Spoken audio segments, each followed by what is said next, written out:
আগামী ১লা জুলাই থেকে সকল প্রকার দলিল রেজিস্ট্রেশন চিরতরে বন্ধ ঘোষণা। এক্ষেত্রে রেজিস্ট্রি অফিস এবং জনগণের উদ্দেশ্যে প্রজ্ঞাপন জারির মাধ্যমে সরকার কঠোর বার্তা প্রদান করেছে।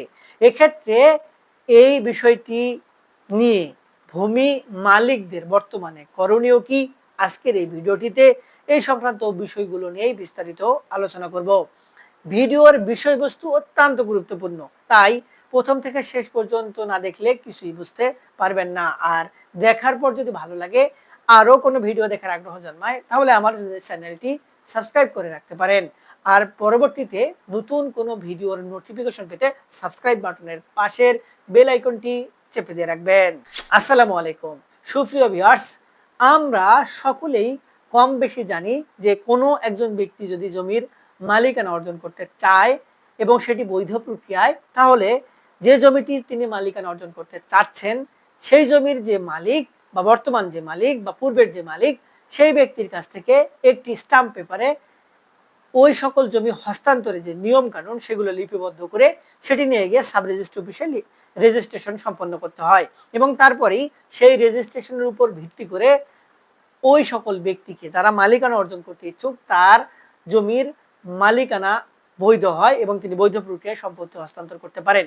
যদি এমন হয় যে একজন ব্যক্তি একটি জমি হস্তান্তর করতে চাচ্ছে এবং একজন ব্যক্তি গ্রহণ করতে চাচ্ছে, বা একজন ব্যক্তি একটি জমি বিক্রয় করতে চাচ্ছে, বা একজন ব্যক্তি সেই সম্পত্তিটি ক্রয় করতে চাচ্ছে, এখন সেই জমি হস্তান্তরের মাঝে কোনো দলিল তৈরি হলো না বা দলিল নিয়ে গিয়ে সাব রেজিস্ট্রি অফিসে রেজিস্ট্রেশন সম্পন্ন হলো না, তাহলে যে ব্যক্তিটি জমি অর্জন করলেন বা মালিকানা গ্রহণ করলেন, তিনি যদি পূর্বের মালিকের কাছ থেকে মৌখিকভাবে সম্পত্তি হস্তান্তর করে নেয়, তাহলে এই হস্তান্তরটা কখনোই বৈধ নয় এবং যে ব্যক্তি ভোগ দখল পরবর্তীতে অর্জন করলেন সেই ব্যক্তির কিন্তু এজন্য জেল জারিমানা পর্যন্ত হতে পারে, কিংবা ওই যে ব্যক্তি পূর্বের মালিক সেই ব্যক্তি যদি ইচ্ছা করে যে কোনো সময় তাকে সম্পত্তি থেকে উচ্ছেদ করতে পারবে বা তার ওয়ারিশরাও এসেও তাকে উচ্ছেদ করতে পারবে। তাহলে এক্ষেত্রে বৈধ প্রক্রিয়ায় সম্পত্তি মালিকানা অর্জন এবং চিরস্থায়ীভাবে সম্পত্তির ভোগ দখল টিকিয়ে রাখতে এবং কেউ যেন সম্পত্তির ভোগ দখল করতে বাধা প্রদান করতে না পারে, এবং ওই সকল ভোগ দখলকৃত সম্পত্তি যদি কারো কাছে বিক্রয় করতে চায় বা হস্তান্তর করতে চায়, তাহলে এর বৈধ পদ্ধতি কোনটি বা বৈধ যে পারমিশন সেটি অর্জন করতে যে বিষয়টি অত্যাধিক গুরুত্বপূর্ণ সেটি হচ্ছে এই দলিল, এবং এই দলিলটি অবশ্যই রেজিস্ট্রিকৃত হতে হবে এবং আইনে বলা আছে দলিল তৈরির ৩ মাসের মধ্যে দলিল রেজিস্ট্রি সম্পন্ন করতে হয়। যদি দেশের বাইরে কেউ থাকে সেক্ষেত্রে বিশেষ কিছু নির্দেশনা মোতাবেক তার জন্য কিছু সময় কম বেশি হতে পারে, কিন্তু যে ব্যক্তি সম্পত্তির মালিকানা অর্জন করলেন সেটি হতে পারে বিক্রয় সূত্রে বা ক্রয় সূত্রে, হেবা সূত্রে, দানপত্র সূত্রে বা ওয়ারিশান সূত্রে, অবশ্যই দলিল তৈরি করতে হবে এবং দলিল নিয়ে গিয়ে রেজিস্ট্রেশন সম্পন্ন করতে হবে। তাহলে এই যদি হয় গুরুত্বপূর্ণ বিষয়, সরকার তাহলে দলিল রেজিস্ট্রেশন প্রক্রিয়া বাতিল করলো কিনা বা বন্ধ ঘোষণা করলো কেন, এ বিষয়ে সরকারের প্রজ্ঞাপনটিতে স্পেসিফিকভাবে বলা হচ্ছে যে এখন থেকে কোনো ভূমি মালিক যদি তার দলিল রেজিস্ট্রেশন করতে আসে বা কোনো একটি দলিল তৈরি করে কেউ হেবা করলো বা যে কোনো দলিলের ক্ষেত্রে বা সকল দলিলের ক্ষেত্রে নির্দেশনা দেওয়া হয়েছে এই প্রজ্ঞাপনে এবং স্পেসিফিকভাবে উল্লেখ করেও দেওয়া কিন্তু হয়েছে যে সাবকবলা দলিল, হেবা দলিল, উইল এগুলোর ক্ষেত্রে এবং আনুষঙ্গিক যে দলিলগুলো রয়েছে এগুলোরও ক্ষেত্রে আপনার অবশ্যই যে উৎস কর বা দলিল রেজিস্ট্রেশন ফি এবং যথোপযুক্ত নিয়ম মেনে তারপরে দলিল রেজিস্ট্রেশন করতে হবে। এবং এক্ষেত্রে যারা সাব রেজিস্ট্রার রয়েছে বা দলিল রেজিস্ট্রেশনের দায়িত্বপ্রাপ্ত রয়েছে তারা দলিল রেজিস্ট্রেশন করতে পারবে না বা করে দিবে না যদি না নির্দিষ্ট করে যে উৎস কর বা দলিল রেজিস্ট্রেশন ফি সেটি প্রদান না করা হয়। এ বিষয়ে এই প্রজ্ঞাপনেই কিন্তু স্পেসিফিকভাবে বলে দেওয়া হয়েছে যে ক তালিকাভুক্ত সম্পত্তির ক্ষেত্রে দলিলের যে মূল্যমান সেই মূল্যমানের 5% বা 5 লক্ষাধিক টাকা, এবং সর্বশেষ যে তালিকাভুক্ত সম্পত্তি সেটির ক্ষেত্রেও জমির যে মূল্যমান দলিলে উল্লেখিত থাকবে সেটির 5% অথবা 1 লক্ষ বা 3 লক্ষ টাকা, এইরকম শ্রেণী ভেদে উল্লেখ করে দেওয়া রয়েছে। আপনারা যদি দেখতে চান আমার কমিউনিটি ট্যাবে আমি প্রজ্ঞাপনটা দিয়ে দিব, আপনারা সেখানে গিয়ে কিন্তু দেখতে পারবেন। সুপ্রিয় ভিউয়ার্স, এখন যদি কোনো ব্যক্তি এমন করে যে দলিল রেজিস্ট্রেশন করছে, কিন্তু তিনি কোন একটু পন্থা অবলম্বনের মাধ্যমে এতদিন যেরকম হয়েছে যে দলিলের যে উৎস কর বা দলিল রেজিস্ট্রেশনের যে ফি সরকারিভাবে নির্ধারিত সেটি প্রদান করে নাই, সেক্ষেত্রে তার দলিল রেজিস্ট্রেশন কিন্তু হয়ে গেছে। কিন্তু এই প্রজ্ঞাপন জারির পরে, এটি আইন হয়ে যাওয়ার পরে আর কোনোভাবেই দলিল রেজিস্ট্রেশন করা যাবে না। সকল দলিলের ক্ষেত্রেই সেই উৎস কর বা দলিল রেজিস্ট্রেশন ফি দেওয়াটা বাধ্যতামূলক করা হলো বা করা হয়েছে, এবং এটি না প্রদান করলে দলিল রেজিস্ট্রেশন করা যাবে না।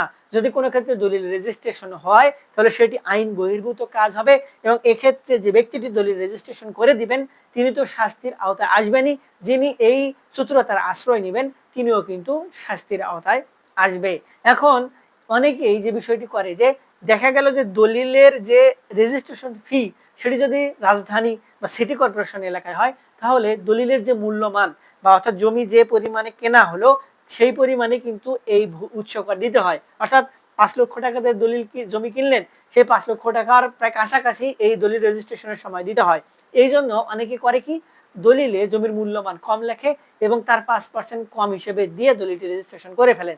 কিন্তু অনেক সময় এই বিষয়টি সামনে উঠে আসে যে সরকারি কোনো প্রকল্প যখন শুরু হয় তখন ওই জমির যে দলিল সেই দলিলের মূল্যমানের কিন্তু অর্থ ভূমি মালিককে প্রদান করা হয়। এক্ষেত্রে কিন্তু অনেকেই বিষয়টি জানেন না, এই কারণেই কিন্তু অনেকেই ক্ষতিগ্রস্ত হওয়ার সম্ভাবনা থাকে বা অনেকেই ক্ষতিগ্রস্ত হন। অনেক চালাক চতুর ব্যক্তি কিন্তু করেন কি, ওই সময় আবার নতুন করে দলিল তৈরি করে এবং রেজিস্ট্রেশন সম্পন্ন করেন।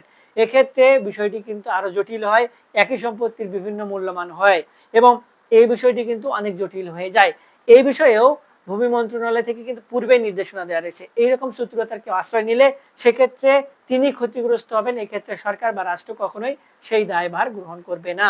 সুপ্রিয় ভিউয়ার্স, এই হচ্ছে মূল কারণ যে ভূমি যে উৎস কর বা দলিল রেজিস্ট্রেশন ফি যেটি সেটি প্রদান না করলে এখন থেকে আর কোনো দলিল রেজিস্ট্রেশন হবে না।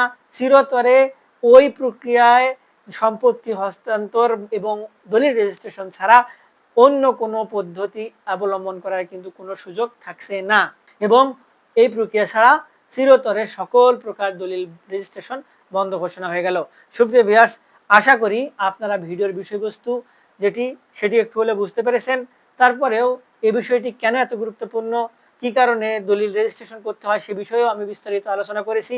তাই দলিল রেজিস্ট্রেশন ব্যতি রেখে কেউ কোনো সম্পত্তি ভোগ দখল করার চেষ্টা করবেন না। যদি করেন সেক্ষেত্রে সেটি আইন বহির্ভূত কাজ হিসেবে বিবেচিত হবে, এবং এক্ষেত্রে পূর্বের মালিক বা তার ওয়ারিশরা কিন্তু এই সুযোগটি নেওয়ার চেষ্টা করবে। এই সংক্রান্ত বিষয়গুলো নিয়ে আমাদের কাছে অহরহ কমপ্লেন আসে, অহরহ এই বিষয় নিয়ে অনেকে সমাধান চায়, আমরা সেগুলো নিয়ে সমাধান দিয়ে থাকি। সুপ্রিয় ভিউয়ার্স, আশা করি এই ভিডিওটি দেখার পরে এই বিষয় নিয়ে আর কোনো দ্বিধাদ্বন্দ্ব থাকবে না। তারপরে যদি এই সংক্রান্ত বিষয় নিয়ে আরো কোনো কিছু জানার বা বোঝার থাকে, একজন অভিজ্ঞ আইনজীবীর পরামর্শ গ্রহণ করবেন। আমাদের থেকে কোনো কিছু জানতে চাইলে বা বুঝতে চাইলে ভিডিওর নিচে কমেন্ট বক্স রয়েছে, সেখানে কমেন্টস করবেন, আমরা আপনাদের সহযোগিতা করার চেষ্টা করব। আজকে পর্যন্তই, দেখা হবে সামনে নতুন কোনো ভিডিওতে। ততদিন পর্যন্ত ভালো থাকবেন, ধন্যবাদ।